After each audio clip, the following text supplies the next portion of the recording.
امجد اپنے ماں باپ کا اکلوتا بیٹا تھا۔ ماں باپ نے بڑے چاہوں سے امجد کو پروان چڑھایا تھا اور اس کے لیے کئی خواب دیکھ رکھے تھے۔ یہی سوچا تھا کہ خود چاہے سوکھی روٹی بھی کھانی پڑے لیکن بیٹے کو کبھی کسی چیز کی کمی نہیں آنے دیں گے۔ ہوا بھی ایسا ہی تھا۔ شادی کے 8 سال بعد امجد نے ان کی گود میں آنکھ کھولی تھی۔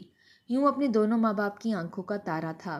امجد کا باپ محنت مزدوری کرتا تھا لیکن اس کے باوجود اس نے اپنے بیٹے کی ہر خواہش کو پورا کیا تھا۔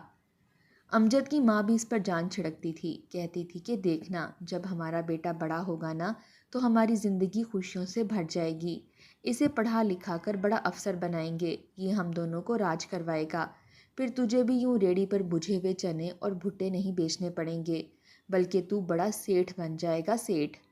یہ بات اکثر امجد کی ماں کہا کرتی تو امجد کا باپ ہنس دیتا، کہنے لگتا کہ بس تیرے منہ میں گھی شکر، میں تو یہی چاہتا ہوں کہ میرے بیٹے کو کبھی گرم ہوا بھی نہ آ کر لگے، یہ زندگی میں ہر طرح کی کامیابیاں حاصل کرے اور بس ہزاروں سال جیے۔ دونوں میاں بیوی ہی اپنے بیٹے کو ہمیشہ یوں ہی دعائیں دیتے رہتے تھے۔ پہلی مرتبہ جب امجد نے قدم اٹھایا اور وہ چلنے لگا تو دونوں نے پورے گاؤں میں پتیسے بانٹے تھے، سب کو خوشی سے بتانے لگے کہ ہمارا بیٹا اب چلنے لگا ہے، ہر کوئی انہیں مبارکباد دیتا۔ بعض دفعہ عورتیں کہہ دیتی کہ اپنے بیٹے کو یوں بڑھا چڑھا کر مت بتایا کرو، ارے لوگوں کی نظر بڑی کالی ہوتی ہے، لوگ تمہارے بچے کو نظر لگا دیں گے، ہر ایک کو مت بتایا کرو کہ آج تمہارے بیٹے نے بولنا شروع کیا، چلنا شروع کیا، تمہیں ماں اور رفاقت بھائی کو ابا بلایا، ارے لوگ حسدی ہوتے ہیں، کسی کی ہائے لگ گئی نا تو بیٹھی رہ جاؤ گی۔ اتنا سننا تھا کہ پہلے تو امجد کی ماں نے ان باتوں کو نظر انداز کر دیا، لیکن جب اگلے ہی روز اس کا بیٹا بیمار ہونے لگا تو وہ پریشان رہنے لگی۔ اس کے بعد امجد پر تو گویا کتنی مصیبتیں ٹوٹنے لگی تھیں۔ وہ اب چلنے لگا تھا، کبھی پاؤں میں کوئی کانٹا چبھ جاتا تو کوئی کان چبھ جاتا، خون آنے لگتا۔ دونوں میاں بیوی تو بس جان ہتھیلی پر لیے پھر رہے ہوتے تھے۔ بہرحال دونوں نے ہی اپنے بچے کو بالکل نازوں سے پالا تھا۔ پھر ایک اچھے اسکول میں بھی داخل کروایا۔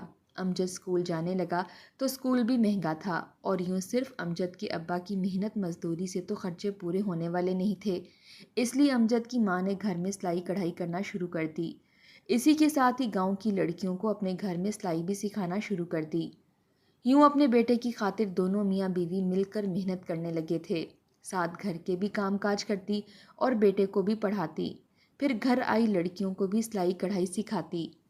یوں ہی وقت چلنے لگا۔ امجد بھی اپنے ماں باپ کا بہت فرما بردار تھا، جانتا تھا کہ اس کے ماں باپ اس کے لیے کس قدر محنت کر رہے ہیں اور اس کے لیے کس قدر تھک رہے ہیں، صرف اور صرف اس لیے کہ وہ اپنے بیٹے کا مستقبل سنوار سکیں اور اپنی زندگیوں میں بھی سکون لا سکیں۔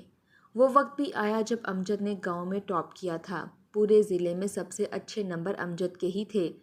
وہ میٹرک میں فرسٹ ڈویژن لے چکا تھا، سبھی بہت خوش تھے، لیکن اب سب سے بڑا مسئلہ جو تھا وہ یہ تھا کہ امجد کا کالج شہر میں تھا اور شہر میں امجد کو بھیجنے کے لیے بہت زیادہ پیسوں کی ضرورت تھی۔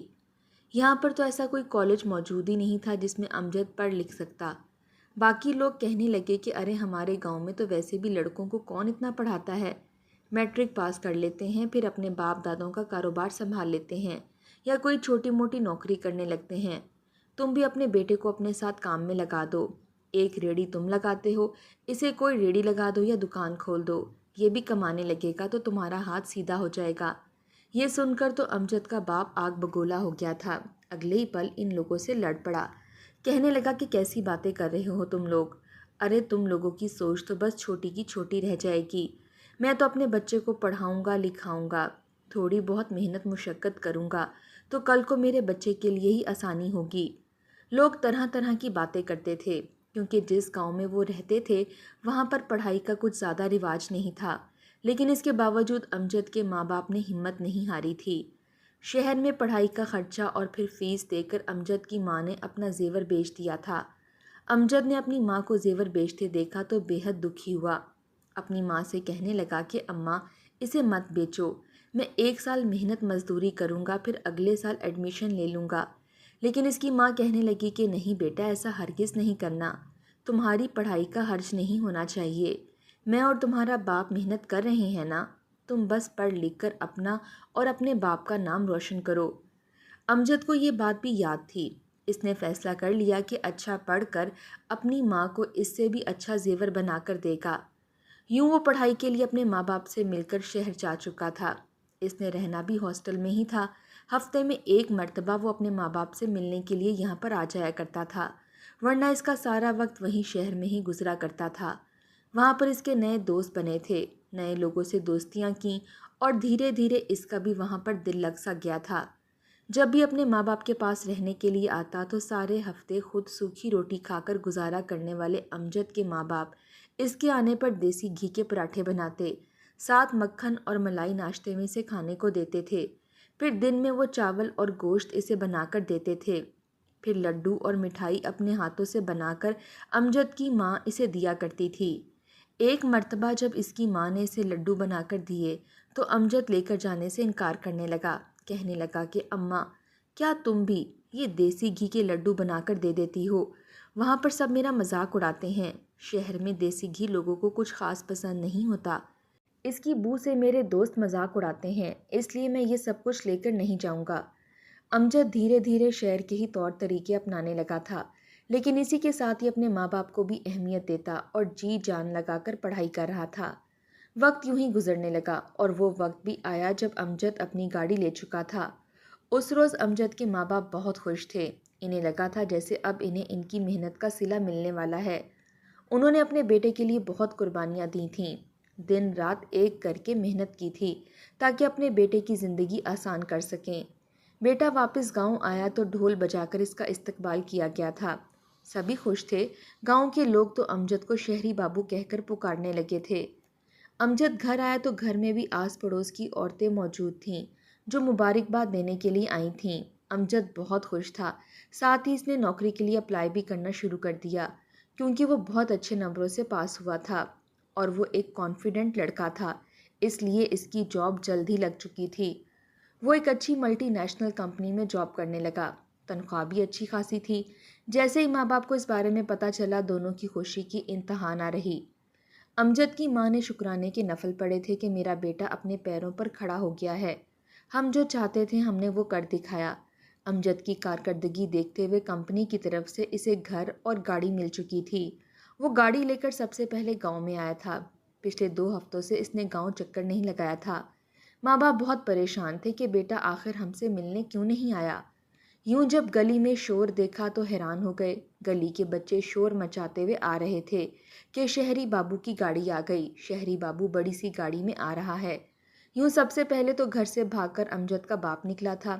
امجد کے باپ نے جب اپنے بیٹے کو اتنی بڑی گاڑی میں آتے ہوئے دیکھا تو اس کی آنکھوں میں آنسو آ گئے۔ فوراً کہنے لگا کہ اے امجد کی ماں، باہر آ، جلدی دیکھ کون آیا ہے۔ وہ پریشان اداسی بیٹھی تھی، فوراً تیز قدم اٹھاتی ہوئی گھر سے باہر نکلی۔ سامنے جب بیٹے کو گاڑی سے اترتے دیکھا تو خوشی سے گویا سکتے کی کیفیت میں جا چکی تھی۔ آنکھوں سے موٹے موٹے آنسو بہنے لگے۔ پھر دونوں کو امجد نے اپنے سینے سے لگا لیا اور کہنے لگا کہ دیکھو اماں ابا، مجھے کمپنی کی طرف سے گاڑی ملی ہے، میں تم دونوں کو لینے آیا ہوں۔ پورے گاؤں کے لوگ ہی باہر نکل کر گاڑی کو دیکھ رہے تھے اور ان کی قسمت پر رشک کر رہے تھے۔ اب انہیں پچھتاوا ہو رہا تھا کہ کاش ہم بھی اپنے بچوں کو پڑھا لکھا لیتے تو آج ہم بھی یہاں غریبی میں نہ رہ رہے ہوتے۔ خیر، امجد اپنے ماں باپ کے ساتھ گھر میں داخل ہو گیا۔ گھر کا سامان وغیرہ پیک کیا گیا تو دونوں ماں باپ کہنے لگے کہ ہم وہاں پر کہاں رہیں گے، ہمارا تو نہ کوئی گھر ہے نہ کوئی جاننے والا۔ لیکن ابھی ایک سرپرائز تو باقی تھا۔ ایک بہت بڑی کالونی میں پہنچ کر امجد نے چابی اپنے ماں باپ کے ہاتھ پر رکھی تھی۔ کہنے لگا کہ یہ گھر آپ لوگوں کا ہے، مجھے کمپنی کی طرف سے ملا ہے اور اب ہم لوگ یہیں پر ہی رہیں گے۔ دونوں تو خوشی سے نہال ہو چکے تھے۔ امجد کی ماں تو رو رو کر اپنی آنکھیں سجا چکی تھی، اپنے رب کی ذات کا شکر ادا کر رہی تھی کہ آج کا دن اس نے خیر خیریت سے دکھایا۔ گھر میں سب کچھ موجود تھا، نوکر بھی تھے، کسی کام کو کرنے کی ضرورت نہیں تھی۔ ساری زندگی محنت کرنے کے بعد اب دونوں نے آرام ہی کرنا تھا۔ وقت تھوڑا آگے بڑھا تو امجد کی ماں ایک روز امجد کو بٹھا کر کہنے لگی کہ بیٹا، تمہاری شادی کی عمر ہو چکی ہے، خیر سے اللہ پاک نے تجھے اتنی ترقی دی ہے، تجھے کسی چیز کی کوئی کمی نہیں ہے، شہر میں تجھے اتنا بڑا گھر بھی مل گیا، دھیرے دھیرے ہماری بھی بول چال پڑوس کے لوگوں سے ہونے لگی ہے، سب بڑے ہی اچھے ہیں، لیکن اب میں چاہتی ہوں کہ ہم تیری شادی کر دیں، بتا تیرے لیے کیسی لڑکی ڈھونڈوں، کیسی لڑکی سے شادی کرنا چاہتا ہے؟ تو اتنا سننا تھا کہ امجد کے چہرے کا رنگ تھوڑا متغیر سا ہونے لگا۔ پھر تھوڑا کپکپاتے ہوئے لہجے میں کہنے لگا کہ میں آپ دونوں سے کچھ کہنا چاہتا ہوں، اگر آپ دونوں مجھ سے ناراض نہ ہوں تو۔ دونوں فوراً بیٹے سے کہنے لگے کہ ارے جو کچھ تمہارے دل میں ہے بتا دو، ہم بھلا کیوں تم سے ناراض ہوں گے؟ امجد کہنے لگا کہ میں دراصل اپنی یونیورسٹی کی ایک لڑکی کو پسند کرتا ہوں۔ اب تو میں اپنے قدموں پر بھی کھڑا ہو گیا ہوں، پر میرا اس سے ابھی بھی رابطہ ہے۔ اس کے لیے بہت سے رشتے آ رہے ہیں اور وہ مجھے بار بار کہہ رہی ہے کہ میں اس کے لیے رشتہ لے کر آؤں، ورنہ اس کی شادی اس کے گھر والے کہیں اور کروا دیں گے۔ ہم دونوں ایک دوسرے سے بہت محبت کرتے ہیں، لیکن مجھ میں ہمت نہیں ہو پا رہی تھی کہ میں آپ لوگوں سے اس بات کا ذکر کر سکتا۔ اتنا سننا تھا کہ اس کے ماں باپ ایک دوسرے کا چہرہ دیکھنے لگے، پھر کہنے لگے کہ بیٹا، اگر تم کسی لڑکی کو پسند کرتے ہو تو ہم تمہاری شادی اسی سے کروائیں گے۔ اگلے ہی روز رشتہ لے کر اس لڑکی کے گھر پہنچ چکے تھے۔ لڑکی واقعی بہت اچھی تھی اور خوبصورت تھی۔ امجد کے ماں باپ کو لڑکی پسند آ چکی تھی، اس لیے رشتہ بھی طے ہو گیا اور شادی بھی ہو گئی۔ امجد کی ماں اپنی بہو کو گھر لا کر بہت خوش تھی۔ گاؤں سے لوگ ولیمے پر آئے تھے، لیکن جب امجد کی بیوی رمشا کے رشتہ داروں نے گاؤں سے آئے ہوئے پینڈو لوگوں کو دیکھا تو وہ سرگوشیاں کرنے لگے، باتیں بنانے لگے کہ یہ کیسے لوگوں کو یہاں پر دعوت پر بلا لیا ہے جنہیں کھانا کھانے کی تمیز نہیں ہے۔ دیکھو تو کتنا کھانا ضائع کر رہے ہیں اور کتنی بدتمیزی سے ایک دوسرے سے باتیں کر رہے ہیں۔ ہوا بھی ایسا ہی تھا۔ جیسے ہی کھانا کھلا تھا تو سبھی لوگوں نے کھانا ایک دوسرے سے جھپٹنا شروع کر دیا تھا۔ مچھلی بازار کا منظر پیش کرنے لگ چکے تھے، لیکن بہرحال شرمندگی ساری امجد کے حصے میں آئی تھی۔ سب لوگ جا چکے تھے، جبکہ تھوڑا بہت رمشا کا بھی موڈ اتر چکا تھا۔ کچھ روز تو یوں ہی گزرتے رہے۔ امجد تو صبح صبح اٹھ کر دفتر چلا جایا کرتا، لیکن بہو کئی روز سے لیٹ ہی اٹھ رہی تھی۔ امجد کی ماں نے بھی اسے تنگ نہ کرنا چاہا کہ نئی نویلی دلہن ہے، یوں تنگ کرنا اور جلدی جگانا مناسب نہیں لگتا۔ لیکن اگلے روز جب امجد اٹھا اور رمشا کمرے سے باہر نہ آئی تو امجد کی ماں جا کر کمرے کو دستک دینے لگی۔ پھر دروازہ کھولا تو بہو بستر پر لیٹی سو رہی تھی۔ جا کر اسے جگانے لگی اور کہنے لگی کہ بیٹا، تمہارا شوہر ناشتے پر تمہارا انتظار کر رہا ہے۔ ایسے اچھا نہیں لگتا کہ شوہر کام پر چلا جائے اور عورت بیڈ پر لیٹی سو رہی ہو۔ ہمارے ہاں عورت کو پہلے اٹھنا چاہیے اور مرد کو جگانا چاہیے، پھر اس کے لیے ناشتہ بنا کر اسے دینا چاہیے۔ یوں اچھا تھوڑی لگتا ہے کہ مرد اٹھ کر ناشتہ کر کے آفس بھی جا چکا ہے اور بیوی ابھی تک لیٹی سو رہی ہے۔ رمشا ماتھے پر بل ڈالتی اس روز تو جمائیاں لیتے ہوئے اٹھ گئی تھی اور بے دلی سے بیٹھ کر ناشتہ بھی کر لیا تھا، لیکن دھیرے دھیرے اس کا رویہ اپنی ساس کے ساتھ بدلنے لگا تھا۔ اب تو اس کی شادی کو 1 ڈیڑھ مہینہ بھی گزر چکا تھا، لیکن ابھی تک اس کی دعوتیں نہیں ختم ہو رہی تھیں۔ کبھی کسی دوست کے ہاں وہ اپنے شوہر کو لے جاتی تو کبھی کسی کے ہاں۔ امجد کو اپنے ماں باپ کے ساتھ مل کر کھانا کھانے کی عادت تھی، لیکن کئی روز سے اب امجد کے والدین اکیلے ہی کھانا کھا رہے تھے۔ امجد کا باپ اپنی بیوی سے کہنے لگا کہ اب اپنے بیٹے کے بغیر ہی کھانا کھانے کی عادت ڈال لو، کیونکہ وہ تو بس اب شادی کے بعد اپنے دوستوں، یاروں اور بیوی کا ہو کر رہ گیا ہے۔ یہ بات امجد نے گھر میں آتے ہوئے سن لی تھی۔ اسے احساس ہوا تھا کہ وہ اپنے ماں باپ کے ساتھ کتنا غلط کر رہا ہے۔ بھلے وہ باہر سے کھانا کھا کر آ چکا تھا، لیکن اس کے باوجود اپنے ماں باپ کے پاس بیٹھا اور کھانا کھانے لگا۔ اپنے ماں باپ کے ساتھ بیٹھ کر چند گھڑی باتیں کرنے لگا تو ماں باپ کا موڈ بھی اچھا ہو چکا تھا۔ ان تینوں کو ہنس ہنس کر باتیں کرتا دیکھ کر رمشا اندر ہی اندر جلنے لگی تھی۔ وہ یہی چاہتی تھی کہ میرے شوہر پر صرف اور صرف میری حکمرانی رہے اور وہ اپنے ماں باپ سے بالکل دور ہو کر رہ جائے۔ اسے اپنے ماں باپ کے ساتھ ہنستے ہوئے دیکھ کر وہ کہنے لگی کہ مجھے نیند آ رہی ہے، تم کمرے میں آ جاؤ، پھر آؤ گے اور آ کر لائٹ آن کرو گے، مجھے بہت الجھن ہوتی ہے، غصہ آتا ہے، میری نیند خراب ہوتی ہے۔ لیکن امجد کہنے لگا کہ میں ابھی اپنے ماں باپ کے پاس بیٹھا ہوں، کچھ دیر میں آ جاؤں گا۔ یہ بات اسے اندر ہی اندر تڑپا چکی تھی، لیکن بہرحال اب ہو بھی کیا سکتا تھا۔ جھاڑو پوچھا تو ملازمہ کر دیا کرتی تھی، لیکن کھانا وغیرہ سب کچھ امجد کی ماں ہی بنایا کرتی تھی۔ اب تو ان کی بھی اتنی عمر نہیں رہی تھی اور بہو تو کسی کام کو ہاتھ تک نہیں لگاتی تھی۔ اس بات کا ذکر امجد کی ماں نے اس سے نہیں کیا تھا۔ وہ نہیں چاہتی تھی کہ نئی نویلی بہو اور بیٹے کے درمیان کسی طرح کی کوئی لڑائی جھگڑا ہو سکے۔ لیکن بہرحال ایک روز جب امجد گھر آیا اور اپنی ماں کو بیماری کی حالت میں بھی گھر کے کام کرتے دیکھا، اپنی بیوی سے کہنے لگا کہ تم ماں کے کام میں مدد کروا دیا کرو، وہ اکیلے سارا کام کرتی رہتی ہیں، لیکن وہ یہ کہتی کہ میں بھلا کیسے گھر کے کام کر سکتی ہوں؟ یہ کام کرنے کی تو مجھے عادت ہی نہیں ہے۔ پلیز آپ کھانا بنانے کے لیے کوئی میڈ رکھ لیں۔ لیکن امجد کہنے لگا کہ مجھے ملازمہ کے ہاتھ کا بنا کھانا کھانے کی عادت نہیں ہے۔ تو رمشا کہنے لگی کہ وہ تو مجھے بھی نہیں ہے۔ انکل اور آنٹی ان کے ہاتھ کا کھانا کھاتے رہیں گے، ہم دونوں باہر سے آرڈر کر لیا کریں گے یا باہر جا کر کھا لیا کریں گے۔ ان باتوں سے امجد کو اندازہ ہو چکا تھا کہ اس کی بیوی کس مزاج کی مالک ہے، لیکن اس سے محبت کرتا تھا، اسے پیار سے سمجھاتا رہتا۔ لیکن دھیرے دھیرے یہ بات بھی امجد کے سامنے آ چکی تھی کہ رمشا اپنے ساس سسر کو کچھ خاص پسند نہیں کرتی۔ بہرحال اپنے وعدے کے مطابق امجد نے اپنی ماں کو سونے کا ہار بنوا کر دیا تھا اور اپنے ہاتھوں سے اپنی ماں کو ہار اور بالیاں پہنائی تھیں۔ یہ دیکھ کر رمشا اندر جل بھن چکی تھی۔ پھر وہ کہنے لگا کہ میری ماں نے میری پڑھائی کی خاطر اپنا ہار بیچا تھا، دیکھو میں نے اپنی کمائی سے اپنی ماں کو آج اس سے بھی اچھا ہار بنا کر دے دیا۔ اور رمشا بظاہر تو خوش دکھائی دیتی تھی، لیکن اسے یہ بات پسند نہیں آئی تھی۔ وہ اپنے شوہر سے لڑنے لگی کہ ماں کو تو دے دیا، لیکن بیوی کا تو کوئی حق ہی نہیں ہے تم پر، مجھے بھی ویسا ہی ہار چاہیے۔ امجد کہنے لگا کہ میرا بجٹ اتنا نہیں ہے کہ میں ایک مرتبہ پھر اتنے پیسے لگا دوں۔ یہ باتیں امجد کی ماں نے دروازے کے باہر سے سن لی تھیں، اس لیے چند روز ہار پہننے کے بعد اتار کر اپنی بہو کو دے دیا کہ میری کہاں عمر یہ سب کچھ پہننے کی، اور بہو نے بھی بلا جھجک وہ ہار اپنے پاس رکھ لیا، گویا وہ اسی کا ہی ہو۔ اب تو ساس سسر کی طبیعت بھی کافی خراب رہنے لگی تھی۔ یوں گھر کی ذمہ داری رمشا پر آئی تو وہ چڑھنے لگی، ساس سسر کے ساتھ یوں بات کرتی گویا ان پر احسان کر رہی ہو۔ یوں میاں بیوی کے آپس کے تعلقات بھی خراب ہونے لگے تھے۔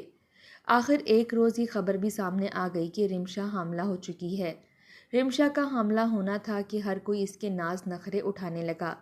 امجد کا تو بس نہیں چل رہا تھا کہ اپنا دل نکال کر اس کے پیروں میں رکھ دے، لیکن جیسے ہی ساس سسر بیماری کی وجہ سے کھانستے تو وہ چڑ کھانے لگی۔ ایک روز امجد سے کہنے لگی تم مجھے چھوٹا سا فلیٹ ہی لے دو جہاں پر میں رہ لوں، دیکھو تمہارے ماں باپ ہر وقت کھانستے رہتے ہیں، بیمار رہتے ہیں، میرے ہونے والے بچے کی صحت کے لیے یہ بہت بڑا خطرہ ہو سکتا ہے۔ امجد نے بھی اپنی بیوی اور بچے کی خاطر اسے الگ فلیٹ لے دیا۔ ماں باپ تو شروع سے ہی کچھ نہیں کہتے تھے، بیٹے کی خوشیوں کی خاطر سر تسلیم خم کرتے رہے۔ پہل تو وہ صبح صبح جاب پر جانے سے پہلے یہیں پر آیا کرتا اور ناشتہ کیا کرتا، پھر گھر جانے سے پہلے یہاں پر چکر لگایا کرتا اور چھٹی والے دن وہ سارا دن یہیں پر گزارا کرتا۔ لیکن جیسے جیسے وقت قریب آنے لگا تو اب پہلے ہفتوں میں اور پھر مہینوں بعد آ کر امجد چکر لگا لیا کرتا۔ جب اللہ تعالیٰ نے اسے جڑواں بچوں سے نوازا اس کی خوشی کی کوئی انتہا نہ رہی۔ وہ تو اپنے ماں باپ کو ہی بھول چکا تھا۔ دونوں بوڑھے دادا دادی جب اپنے پوتوں سے ملنے کے لیے آئے تو اگلے ہی پل رمشا نے اپنے بچوں کو چھپا لیا، کہنے لگی کہ بس آپ دور سے ہی دیکھ لیں، اتنی بیماریاں لگی ہوئی ہیں آپ کو، کہیں میرے بچے کو ہی کچھ نہ لگا دیں۔ اتنا سننا تھا کہ دونوں میاں بیوی کو دھچکا سا لگا تھا، دونوں کی آنکھوں میں آنسو آ چکے تھے۔ امجد بھی ایک جانب کو خاموش کھڑا تھا۔ دونوں کے دل پر یہ باتیں ایسی اثر انداز ہوئیں کہ اپنی آنسو حلق میں ہی اتار کر پھر کہنے لگے کہ ہم نے تمہیں اور بچوں کو دیکھ لیا ہے، بس ہمارے لیے یہی کافی ہے، خدا تم لوگوں کو خوش رکھے۔ آنکھوں میں آئے آنسو چھپاتے ہوئے دونوں میاں بیوی پانی کے گھونٹ بھرے بغیر ہی وہاں سے نکل آئے تھے۔ اس کے بعد کتنے ہی دن گزر گئے، 2 ہفتے گزر چکے تھے، لیکن امجد نے نہ اپنے ماں باپ کی طرف چکر لگایا تھا نہ کال کی تھی، بلکہ بیوی کے بہکاوے میں اور بچوں کی خوشی میں سب کچھ بھول چکا تھا۔ وہ وقت بھی آیا جب اچانک اس کے دونوں بچے بیمار پڑنے لگے۔ علاج کروایا، بہت پیسے خرچ کیے، لیکن بچے بچ نہ سکے۔ دونوں بچے ہی اپنی جان کی بازی ہار چکے تھے۔ امجد کہنے لگا کہ ہم نے تو اپنے بچوں کو بالکل سنبھال کر رکھا تھا، پھر نہ جانے کیسے ان کو عجیب و غریب سی بیماری لگ گئی۔ جبکہ رمشا سمجھ چکی تھی، روتے ہوئے کہنے لگی کہ میں جانتی ہوں یہ میرے ساتھ کیوں ہوا ہے، میں نے تمہارے ماں باپ کے ساتھ اچھا سلوک نہیں کیا تھا، وہ بچوں کے قریب آنے لگے تھے لیکن یہ کہہ کر دور کر دیا کہ آپ میرے بچوں کو بیماری لگا دیں گے، لیکن دیکھو میرے بچے ہمارے صاف ہاتھوں میں رہتے ہوئے بھی بیماری کا شکار ہو گئے اور ہمارے ہاتھوں میں دم توڑ گئے۔ امجد رونے لگا، اپنے ماں باپ کو کال کی لیکن نمبر بند تھا، جب گھر آیا تو گھر بھی خالی تھا، سمجھ نہیں پا رہا تھا کہ آخر وہ کہاں گئے۔ بچوں کو دفنا دیا۔ گھر میں افسوس کے لیے لوگ آنے لگے۔ آخر ایک روز وہ بیوی کو لے کر گاؤں آیا تو اپنے بوڑھے ماں باپ کو جس حالت میں دیکھا امجد کی چیخیں نکل گئیں۔ اس کا بوڑھا باپ اپنے بوڑھے ہاتھوں سے ریڑھی کو دھکیل کر نمکین چنے بیچ رہا تھا اور اس کی ماں اپنی آنکھوں پر موٹا سا چشمہ لگائے کپ کپاتے ہاتھوں سے لوگوں کے کپڑے سی رہی تھی۔ یہ دیکھ کر امجد ان کے پیروں میں گر گیا، ان سے معافی مانگنے لگا۔ رمشا بھی شرمندہ تھی، لیکن اس مرتبہ تو انہوں نے شہر جانے سے انکار کر دیا، تو رمشا بھی کہنے لگی کہ بس میں اپنے ساس سسر کے ساتھ یہیں رہوں گی۔ رمشا کو عقل تو آ چکی تھی، لیکن اس نے اس کی بہت بھاری قیمت چکائی تھی۔